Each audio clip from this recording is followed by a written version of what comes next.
Olá, cinéfilos, tudo bem com vocês? Meu nome é Breno Bicalho, sejam bem-vindos a mais um vídeo aqui no canal. E no vídeo de hoje vamos comemorar juntos 100 anos de Nosferatu, esse filme que marcou a história do cinema de forma geral e também do cinema de horror. O primeiro grande filme de vampiro da história. Sabia que ele completava 100 anos hoje? Nossa senhora, hein?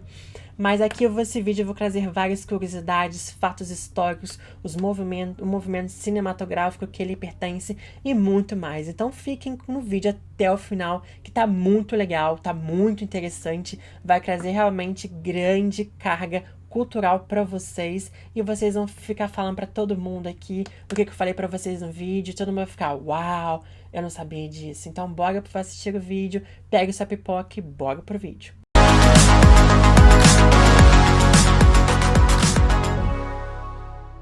Então esse grande filme, o primeiro filme de vampiro da história, foi lançado, em 4 de março de 1922, uma grande pré-estreia na Alemanha, com direito a festa, orquestra, bailarina e um baile à fantasia logo depois que o filme passou, Mas somente em 15 de março de 1922 que o filme foi lançado nos cinemas nacionais da Alemanha e foi vendido para o resto do mundo também.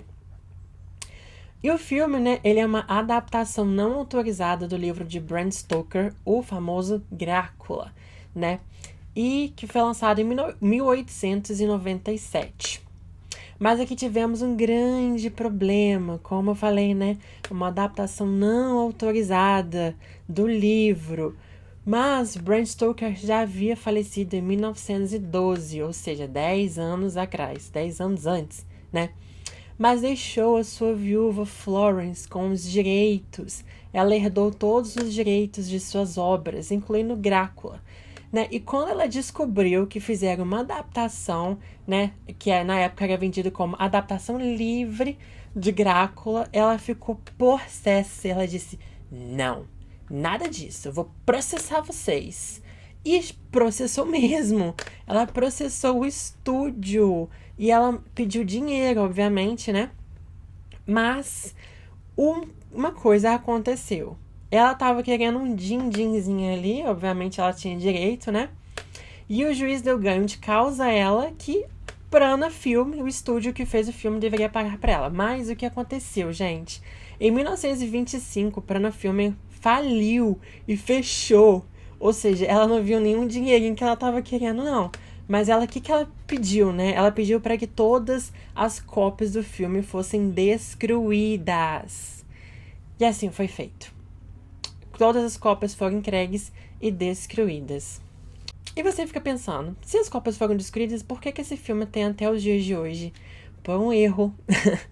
Porque esse filme já tinha sido vendido lá nos Estados Unidos. E nos Estados Unidos, a obra Drácula já era domínio público. Por um erro que aconteceu na época, De um cadastro que eles fizeram nos Estados Unidos, eles erraram esse cadastro e o livro entrou em domínio público. Então o filme Nosferatu sobreviveu nos Estados Unidos e foi disseminado ali, E a viúva Florence, ficou mais possessa ainda, que nesse caso ela realmente não poderia fazer nada. Lá era domínio público, então ela não tinha direito nenhum sobre o filme. E assim o filme foi, E segundo a lei na Alemanha, as obras entrariam somente em domínio público 50 anos depois da morte do autor. E em 1962, a obra Drácula entrou em domínio público e assim Nosferatu podia ser passado livremente na Alemanha a partir de 1962. Mas é isso, tivemos um final feliz. Imagina se todas as cópias fossem destruídas e a gente nunca visse esse filme, Esse filme que é um marco do cinema em geral e também um marco do cinema de horror. Imagina só, gente, ele entraria na lista dos filmes que foram perdidos ao longo do tempo, que a gente já ouviu falar e nunca vai ver o filme. Que coisa horrível, Assim, seria uma grande perda para a história do cinema, Mas, graças a Deus, tudo deu certo, o filme sobreviveu e está até os dias de hoje, Mas esse filme também, além de ser um marco, por que ele é um marco, Além de ser o primeiro filme, de vampiro da história, né? O primeiro filme mudo de vampiro também. Ele faz parte de um movimento cinematográfico que com certeza vocês já devem ter ouvido falar, do expressionismo alemão, né? Que surgiu lá na Alemanha depois da Primeira Guerra Mundial, lá em 1918. Começou o expressionismo alemão no cinema, né? E que a Alemanha perdeu a Primeira Guerra Mundial. Então ela estava sofrendo uma crise econômica, política, social naquela época. E a Alemanha, naquela época, ela se fechou para produções para filmes estrangeiros, né? O que fez com que fomentasse a indústria cinematográfica nacional alemã. E assim, vários cineastas começaram a surgir, vários estúdios foram criados, entre esses a Prana Film, que fez Nosferatu. Mas o primeiro grande filme oficial do expressionismo alemão foi o Gabinete do Dr. Caligari, lá em 1920, que com certeza você já deve ter ouvido falar também. Mas esse expressionismo alemão, ele reflete muito a sociedade da época. A Alemanha estava destruída, né? Mas ela queria se recuperar do baque que ela sofreu quando ela perdeu a Primeira Guerra Mundial, né? Então, assim, o povo estava muito desiludido, estava muito pessimista, estava um clima realmente muito pesado na época. O expressionismo alemão traz muito disso, né? Ele traz temas como traição, medo, loucura, paranoia, pessimismo, atos destrutivos, justamente para abordar esse cenário pós-guerra. E isso é muito abordado nos filmes, principalmente nos personagens principais. E em Nosferatu não é diferente. Ele mostra realmente uma sociedade destruída, uma sociedade pessimista, né? O personagem principal, Hutter, ele começa o filme, ele é muito animado, ele é muito feliz, ele é muito otimista, você vê que ele tem uma grande energia. Mas assim que ele encontra com o personagem do Nosferatu, né, o Conde Orlok, ele perde essa energia. Então, assim, o personagem, o Conde Orlok, é um personagem descritivo, né? E ele perde totalmente essa energia, ele começa a alucinar, ele começa a ver as coisas, ele começa a temer, ele começa a ir à beira da loucura mesmo. E aí você vê que realmente a sociedade da época estava passando por várias crises, né? E aqui o filme aborda muito que Nosferatu, ele é interpretado também como se ele fosse uma peste, né? Lembrando que a gente teve a gripe espanhola também em 1918, esse filme de 1922, então retrata também um pouco dessa parte do medo das pessoas da peste, né? E como se fosse Nosferatu que trouxesse a peste, né? E a gripe espanhola. Então, assim, o filme realmente aborda como a sociedade estava passando por aquele momento, né? E como eu disse, o Hutter, ele começa bem positivo, bem feliz ali, e ele começa a se tornar um personagem descritivo. Mas o grande personagem descritivo mesmo, pessimista, é Nosferatu, né? E que aqui no expressionismo alemão a gente tem uma maquiagem exagerada e que com certeza a gente consegue ver também em Nosferatu, né? Aquela maquiagem, ele é um ser bem assim, esguio, alto, né? E ele tem as pontas dos dedos pontiagudas, grandes unhas, orelhas pontudas, os dentes afiados, e nariz pontiagudo, ele é careca. Então, é aquela maquiagem realmente exagerada que a gente vê em outros personagens do filme também. E isso é um tema recorrente mesmo, né, do expressionismo alemão. Também com o estilo gótico, né? Que aqui a gente vê muitos arcos do estilo gótico, do estilo mais medieval também, o castelo, né? Do Nosferatu também. A gente consegue ver realmente muito estilo gótico, que é parte também do movimento, né? Do expressionismo alemão. Também a gente vê muitas coisas baseadas no romantismo, na arte do romantismo lá do século XIX. Então você vê que o expressionismo alemão traz muitas partes artísticas, né, também para poder colocar no filme. O jogo de sombras também, né?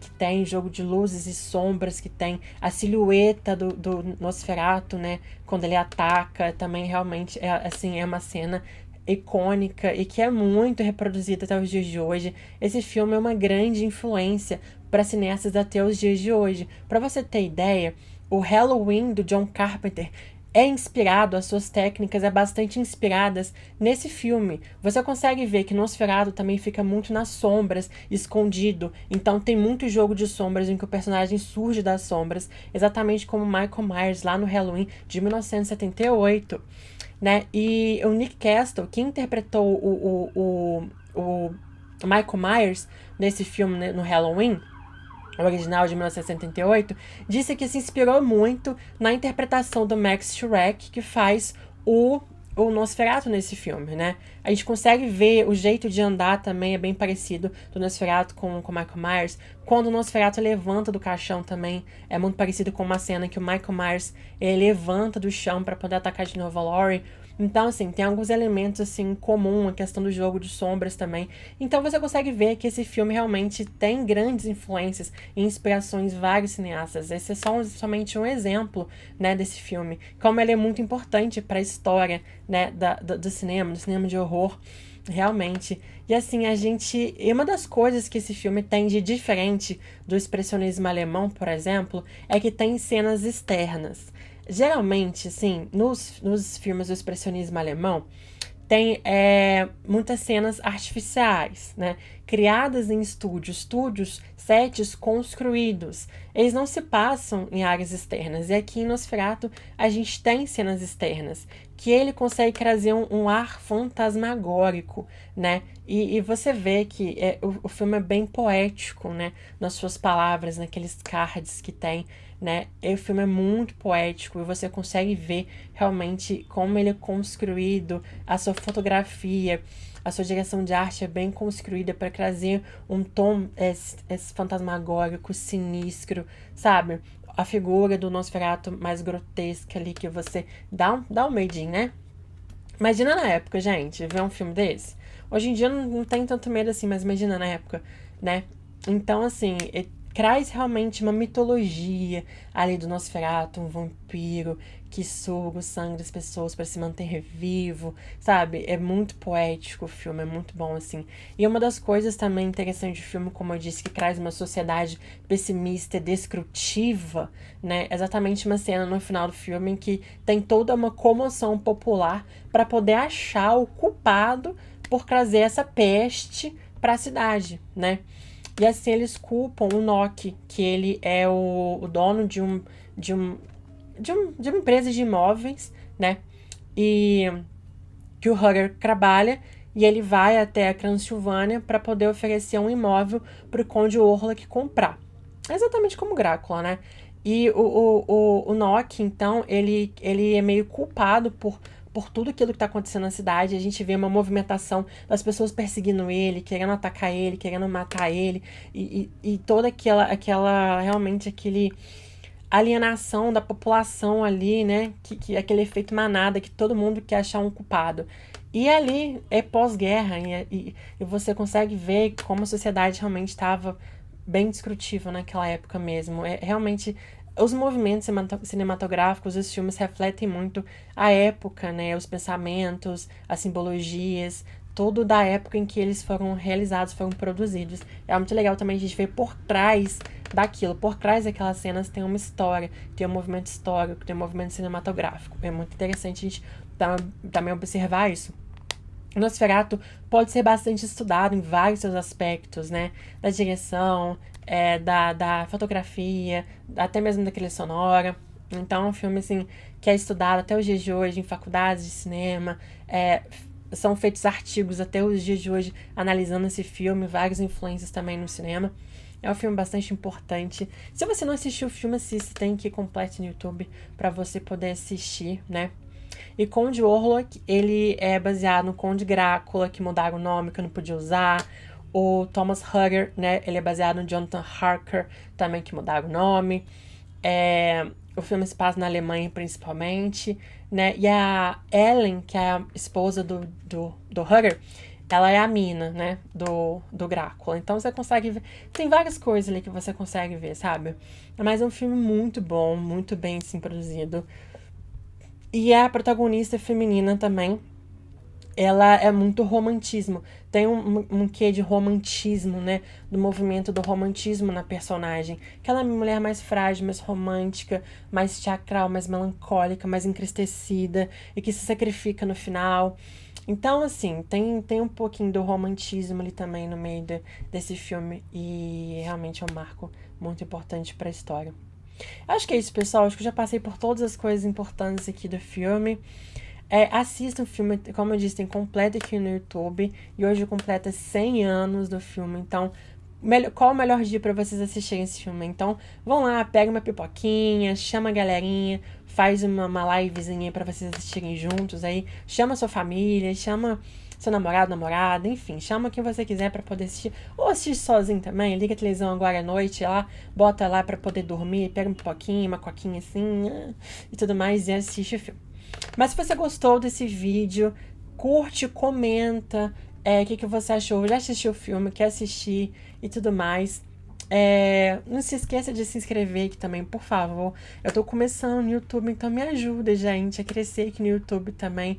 Por favor, eu peço para que vocês se inscrevam, deem seu like. E para ajudar esse canal a crescer, sem vocês eu não existo, então peço muito, por favor. Mas muito obrigada, pessoal. Até a próxima. Um grande beijo.